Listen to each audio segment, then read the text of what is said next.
గులాబీ ఆవిర్భావ దినోత్సవ వేడుకలతో యావత్ తెలంగాణ పులకించింది.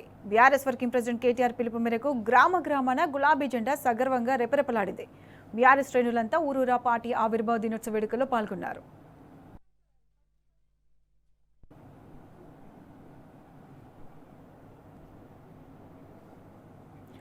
ఇదే అంశానికి సంబంధించి పూర్తి అప్డేట్స్ మా ప్రతినిధి కిరణ్ తెలంగాణ భవన్ నుంచి లైవ్ లో అందిస్తారు. కిరణ్, చెప్పండి, మరి కాసేపట్లో కేసీఆర్ అధ్యక్షతన రాష్ట్ర కార్యవర్గ సమావేశం ప్రారంభం కాబోతుంది. కేసీఆర్ ఎప్పుడు చేరుకోబోతున్నారు? పూర్తి అప్డేట్స్ ఏంటి? మరి కాసేపట్లోనే బీఆర్ఎస్ అధినేత కేసీఆర్ ఇటు తెలంగాణ భవన్ కు చేరుకునే అవకాశం ఉంది. నందినగర్ నివాసానికి చేరుకున్నారు. పార్టీ కార్యవర్గ సమావేశం మరి కాసేపట్లో ప్రారంభమవుతుంది. దాదాపు బీఆర్ఎస్ పార్టీ ఆవిర్భవించి 26 ఏళ్లు గడుస్తున్నటువంటి నేపథ్యంలో ప్రస్తుతం ఉన్నటువంటి సిచ్యువేషన్ లో 25వ రజతోత్సవ వేడుకల్లో ముగింపు సమావేశాన్ని కూడా ఏర్పాటు చేశారు.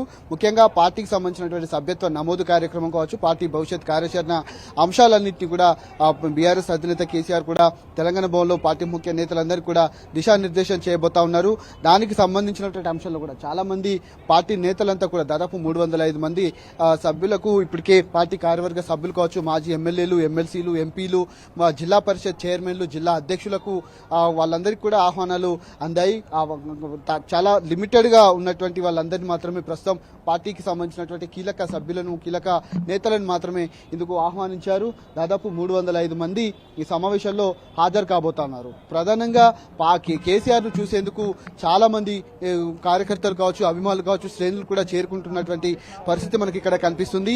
ముఖ్యంగా పార్టీ ఆవిర్భవించి 26 ఏళ్లు గడుస్తున్నటువంటి నేపథ్యంలో ప్రస్తుతం ఉన్నటువంటి సిచ్యువేషన్ లో పార్టీకి సంబంధించినటువంటి భవిష్యత్ కార్యాచరణ ఏ విధంగా ఉండబోతుంది అనేది కూడా అర్థం చేసుకోవచ్చు. దాశం వినయ్ భాస్కర్ గారు మనతో పాటున్నారు. వారితో కూడా మాట్లాడించేటువంటి ప్రయత్నిస్తాం. పార్టీ ఆవిర్భవించి 25 ఏళ్లు పూర్తి చేసుకుని 26వ ఏట అడుగు పెడుతున్నటువంటి సందర్భం కనిపిస్తుంది. పార్టీ ఆదేశాలు ఇట్లా దిశానిర్దేశం ఏ విధంగా చేసేటువంటి అవకాశాలు, ఏ అంశాలు ప్రస్తావనకు? చాలా సంతోషంగా ఉందండి. తెలంగాణ సాధించిన పార్టీగా ఒక గులాబీ సైనికునిగా మరి ఇందులో పనిచేయడం చాలా సంతోషంగా ఉంది. 14 ఏళ్ల పాటు ఉద్యమ పార్టీగా, 10 ఏళ్ల పాటు ప్రభుత్వ సంక్షేమ అభివృద్ధి కార్యక్రమం చేయటం, ఒక సైనికులుగా పనిచేయటం చాలా సంతోషంగా ఉంది. ఇప్పుడు ఒక పండుగ వాతావరణం ఉన్నది. మరి మా అధినేత ఇచ్చినటువంటి దిశ నిర్దేశించి ప్రజలకు వెళ్తాం. మరొకసారి కేసీఆర్ గారు వస్తారు. ఇది వారు చెప్తున్నటువంటి పరిస్థితి కనబడుతుంది. ముఖ్యంగా పార్టీ ముఖ్య నేతలంతా కూడా తెలంగాణ భవన్ చేరుకుంటున్నటువంటి పరిస్థితులు అయితే మనకు కనిపిస్తా ఉన్నాయి. ప్రధానంగా పార్టీకి సంబంధించినటువంటి భవిష్యత్ కార్యాచరణ 2.5 ఏళ్ల కాల పాటు ఏ విధంగా నిర్వహించాలి, మరింత పోరాట పటిమతో రాబోయేటువంటి రోజుల్లో ఏ విధంగా బలంగా ప్రజల్లోకి వెళ్లాలనే దానిపైన కూడా కేసీఆర్ దిశానిర్దేశం చేసేటువంటి అవకాశం ఉంది. మాజీ ఎమ్మెల్యే నరేంద్ర గారు మనతో పట్టినారు. ఏం డిమాండ్ చేస్తా ఉన్నారు? కాంగ్రెస్ పార్టీ ఇచ్చినటువంటి ఏ ఒక్క హామీ కూడా నెరవేర్చలేదు. పార్టీ ఆవిర్భవించి 26 ఏళ్లు గడుస్తుంది. ఈ 26 ఏళ్లలో ప్రజాక్షేత్రంలోనే బీఆర్ఎస్ పార్టీ ఉందని భావించుకోవచ్చా? 200% ప్రజాక్షేత్రంలో ఉన్నాము. ప్రజల హక్కుల కోసం, ప్రజల అవసరాల కోసమే బీఆర్ఎస్ పార్టీ కేసీఆర్ గారి నాయకత్వాన పనిచేయడం జరిగింది. గత 10 ఏళ్ల నుంచి కేటీఆర్ గారు వర్కింగ్ ప్రెసిడెంట్ ఆధ్వర్యంలో కూడా చేయడం జరుగుతున్నది. ముఖ్యంగా కాంగ్రెస్ పార్టీ మొత్తానికి విఫలమైంది, క్షీణించి కూడా పోతుంది. దేశవ్యాప్తంగా కూడా దాని ఫలితాలు కూడా అదే విధంగా ఉంటాయి. ఏదైతే కాంగ్రెస్ పార్టీ ఏదైతే ఉందో ఆ కాంగ్రెస్ పార్టీకి మళ్ళా జవజీవాలు రావాలంటే మళ్ళీ ఒక 100 ఏళ్ళు పడుతుంది అన్నది ప్రధాన ఉద్దేశం. ఎందుకంటే ఇటువంటి నాయకులు కాంగ్రెస్ పార్టీలో ఇటువంటి నాయకులు ఉండడం వలన ఇవాళ కాంగ్రెస్ పార్టీ తోటి ప్రజలందరూ కూడా ఇబ్బంది పడుతున్నారు. ఒకవైపు హైడ్రా, ఒకవైపు ఇచ్చిన హామీలు, ఇవన్నీ కూడా చాలా కష్టతరమైన పరిస్థితులలో ప్రజలు బాధపడుతున్నారు. కాబట్టి రాబోయే రోజుల్లో బీఆర్ఎస్ పార్టీ అఖండ మెజార్టీతో ఉంటుంది. అదేవిధంగా రాబోయే రోజుల్లో ప్రజల యొక్క ఆశయాలను కూడా సమకూర్చే విధంగా కేసీఆర్ నాయకత్వం పనిచేస్తాం. మాతో పాటు వెంకటరమణారెడ్డి గారు ఏం చెప్తారు సార్? చాలా వరకు ఉమ్మడి వరంగల్ జిల్లాలో ఒక దిశగా వెలుగొందినటువంటి రాష్ట్రంలో చాలా సుభిక్షంగా ఉమ్మడి వరంగల్ జిల్లా కూడా ఉంది. 26 ఏళ్ల కాలం పాటు పార్టీని బతికించడం కావచ్చు, ఈ 10 ఏళ్ల కాలం పాటు సంక్షేమం కావచ్చు, ఈ 2.5 విధ్వంసాన్ని ఎట్లా చూస్తారు? 10 ఏళ్లు తెలంగాణ సాధించుకోవడం ఒక లక్ష్యం. సాధించుకున్న తెలంగాణలో తెలంగాణ పునర్నిర్మాణంలో కేసీఆర్ గారు తీసుకున్నటువంటి చొరవ ఎంతో మందికి, ఎన్నో రకాల ప్రజలకు మేలు జరిగింది. ముఖ్యంగా వ్యవసాయ రంగానికి సాగునీరు అందించడంలో కానీ, పేదలకు సంక్షేమ పథకాలు అందించడంలో కానీ, పేద విద్యార్థులు చదువుకోవడానికి కొత్త రెసిడెంట్ స్కూల్ పెట్టడం కానీ అనేక కార్యక్రమాలు జరిగినాయి. కానీ ఈనాటి ప్రభుత్వం 2 ఏళ్లలోనే అన్ని రంగాలలో నెంబర్ 1 స్థాయిలో తీసుకెళ్లినటువంటి వాటిని ఈరోజు ఎక్కడికో స్థానానికి పడిపోయి తీసుకురావడం జరిగింది. కాబట్టి ఈ రేవంత్ రెడ్డి వద్దు మళ్ళీ కేసీఆర్ గారి ముద్దు అనే నినాదం ఈరోజు గ్రామీణ ప్రాంతంలో, పట్టణ ప్రాంతాల్లో బాగా వినబడుతున్నటువంటి అంశం.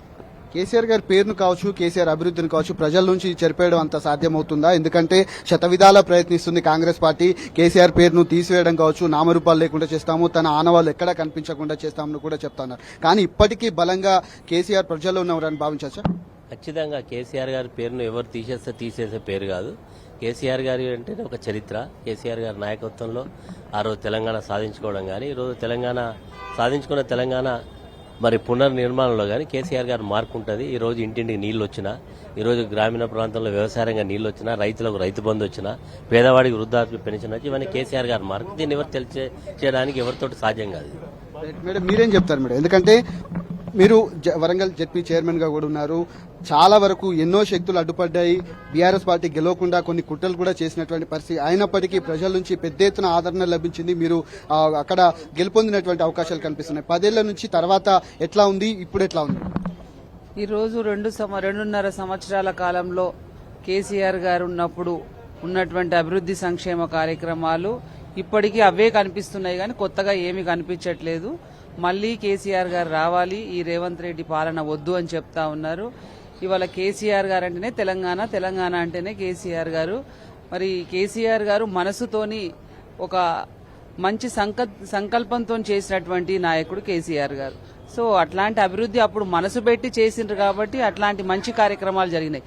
ఇప్పుడు ఏముంది, ఇప్పుడు రేవంత్ రెడ్డి గారు వచ్చిన తర్వాత అంతా చాలా రియల్ ఎస్టేట్ దందాలు, ఆ దందాలు ఈ దందాలే కనబడతా ఉన్నాయి కానీ పేద ప్రజలకు సంక్షేమ పథకాలు అందించాలి అనేటువంటి కార్యక్రమాలు ఎక్కడ కూడా కనిపించట్లేదు. కాబట్టి వాళ్ళందరూ కూడా రైతులు, యువకులు, మహిళలు అందరూ కూడా తెలంగాణ ప్రజలంతా కూడా మళ్లీ కేసీఆర్ గారి కోసం ఎదురు చూస్తా ఉన్నారు. పాత పథకాలను తీసివేసి కొత్త పథకాలు పెట్టారు. ఆ కొత్త పథకాలు కూడా ప్రజలకు అందనటువంటి పరిస్థితులు కనిపిస్తా ఉన్నాయి.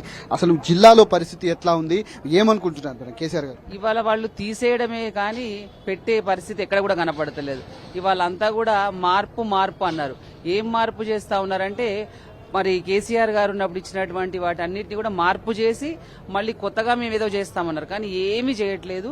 ఇవాళ ఏమి చేయాలన్నా కూడా మరి వాళ్ళ రేవంత్ రెడ్డి గారే చెప్తా ఉన్నారు, ఇవాళ ఆ డబ్బులు లేవు, నేను ఎక్కడి నుంచి పనులు చేయాలి, ఇవాళ మరి ఎక్కడికి వెళ్ళినా కూడా ఒక దొంగను చూసినట్టు చూస్తా ఉన్నారని ఒక రాష్ట్ర ముఖ్యమంత్రి అనేటువంటి మాటలు చాలా దారుణంగా, చాలా దయనీయంగా కనిపిస్తా ఉన్నాయి. తప్పకుండా రేపు రాబోయే రోజులలో మళ్లీ కేసీఆర్ గారు ముఖ్యమంత్రి అవుతారు. ఈ తెలంగాణ కొట్లాడి తీసుకొచ్చిండ్రు కేసీఆర్ గారు తెలంగాణని, తీసుకొచ్చినటువంటి తెలంగాణని తప్పకుండా మళ్లీ వారైతేనే మరి చేయగలుగుతారు, వారైతేనే మరి తెలంగాణకు న్యాయం జరుగుతుంది అనే విధంగా ఉంది. తప్పకుండా అది జరుగుతుంది. వారు చెప్తున్నటువంటి పరిస్థితి కనబడుతుంది. ఖచ్చితంగా కేసీఆర్ ఆనవాళ్లు చెరిపేయడం ఎవరి తరం కాదు, పూర్తిగా రాష్ట్ర ప్రజల గుండెల్లో నిలిచిపోయినటువంటి వ్యక్తి కేసీఆర్. కాబట్టి ఖచ్చితంగా రాబోయేటువంటి రోజుల్లో ఈ 2.5 ఏళ్ల కాలం పాటు జరిగినటువంటి విధ్వంసం మరొక 2.5 ఏళ్ల పాటు మీద అదే పంతాలో రాష్ట్ర ప్రజల వెంట మేము ఉంటాము. ఖచ్చితంగా బీఆర్ఎస్ పార్టీ మళ్లీ అధికారంలోకి తీసుకొచ్చేందుకు కూడా కృషి చేస్తాము.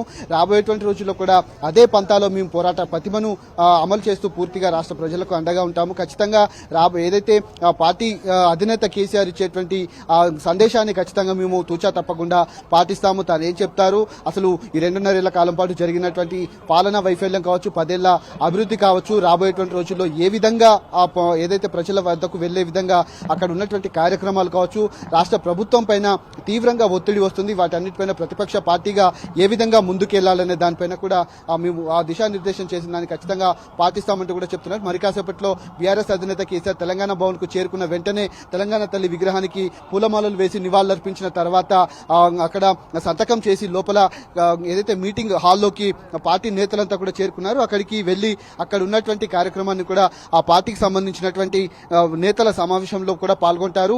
బీఆర్ఎస్ పార్టీ ఆవిర్భవించి 25 ఏళ్లు పూర్తి చేసుకుని 26వ ఏట అడుగు పెడుతుంది.